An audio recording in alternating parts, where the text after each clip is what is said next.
Hello, everybody. It's Monday. Welcome to week 5. Now, this week we're wrapping up and we're moving from week 4 into week 5. And if you will remember, I asked you to do a small little assignment to wrap up last week. So if we go underneath course modules again, underneath module 4, class time materials, at the very bottom, lesson plan assignment. And I asked you to identify a gap in your knowledge and then said, please go watch a crash course video about that information and write a lesson plan. Just the top. You don't need procedures. You don't need assessment or differentiation or anything like that right now. I just wanted you to engage in identifying the concept, writing a compelling question, maybe a sub-question or two, the objective, and then the standards. And that's really critical there, that we're building a connection between our conceptual approach to teaching and learning in the classroom with the standards. So please make sure you've completed that assignment. This week, 2 short readings online, a chapter from our textbook, Social Studies for Social Justice, and then an evaluation of a website. So make sure you've got your lesson plan written from last week. As you're going through module 5 here, you'll notice the readings are up.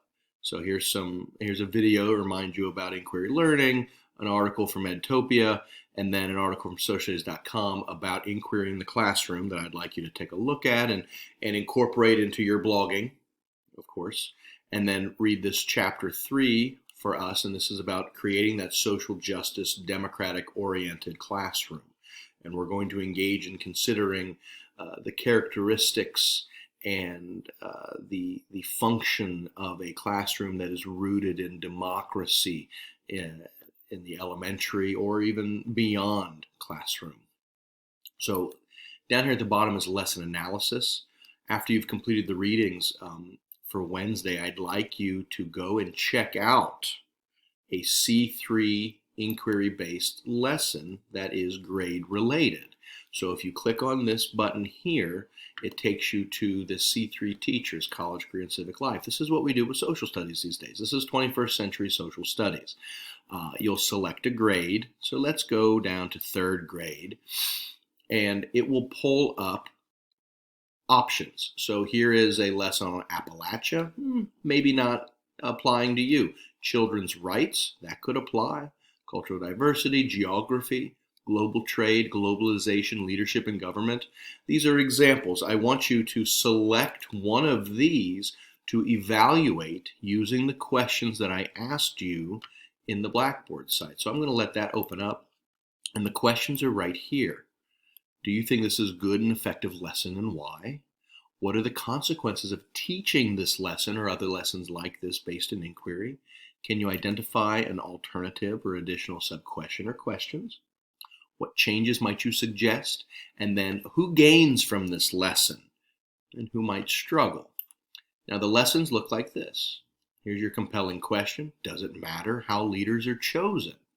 And you'll see it's got these supporting questions. Who is in charge of the government? How are leaders of governments chosen? What can happen when leaders make decisions that people do not like? This is 3rd grade. This is definitively a 3rd grade lesson. And each one of these questions has a task attached to it, which might become the procedures, that's the activity. And then they've got a summative performance task and taking informed action. So I want you to read through these. You can download the actual PDF or the doc of the lesson. And I want you to evaluate it. I want you to tell me what you think about it and bring that to class with you on Wednesday. Okay? So if there's any questions, you can email me, wrap up last week, engage these readings about inquiry in the democratic classroom, and evaluate a lesson plan. This week, you'll notice the title of our module is Lesson Planning in Classroom Environments. So we're starting to bring it all together before we move into specific strategies for the next 5 or 6 weeks. Okay? Everybody have a wonderful day, wonderful couple of days. I'll see you on Wednesday night. Thank you, everybody.